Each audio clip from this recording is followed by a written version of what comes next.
కేసీఆర్ నిన్న సభలో మాట్లాడిన అంశంలో ఆయనను చూస్తే అబద్ధాలకు పెద్ద కొడుకులాగా కనపడుతున్న తీరు మీరు గమనించండి. ఒకటి, చంద్రబాబు నాయుడు గారు తెలంగాణ పదాన్ని నిషేధించిండని చెప్పింది. మరి ఆయనంటే ఆంధ్రప్రదేశ్ కాబట్టి తెలంగాణ పదాన్ని నిషేధించవచ్చు. మరి మీరెందుకు మీ పార్టీలో తెలంగాణ పదాన్ని నిషేధించిండ్రు? దానికి సమాధానం ఉందా? కాబట్టి ఇట్లా చంద్రబాబు నాయుడును టార్గెట్ చేయడమో లేకపోతే సీమాంధ్రాను టార్గెట్ చేసి తెలంగాణ సెంటిమెంట్ రగల్చారని అది చూస్తున్నారు. రెండవది, ఆపరేషన్ కగార్ మీద మాట్లాడింది మీరు.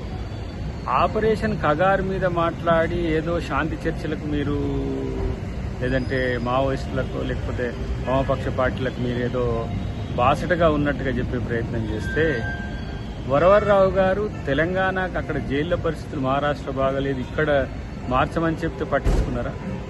గద్దర్ను కలిసిండ్రా? హరగోపాల్ సార్కు అపాయింట్మెంట్ ఉందా?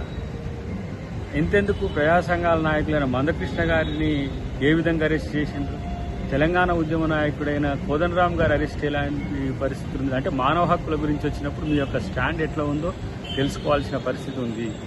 కాబట్టి మీరేదో ఇంకా చెప్తే ప్రజలు నమ్ముతారనే స్థితిలో ఉంటే అది మీ భ్రమ.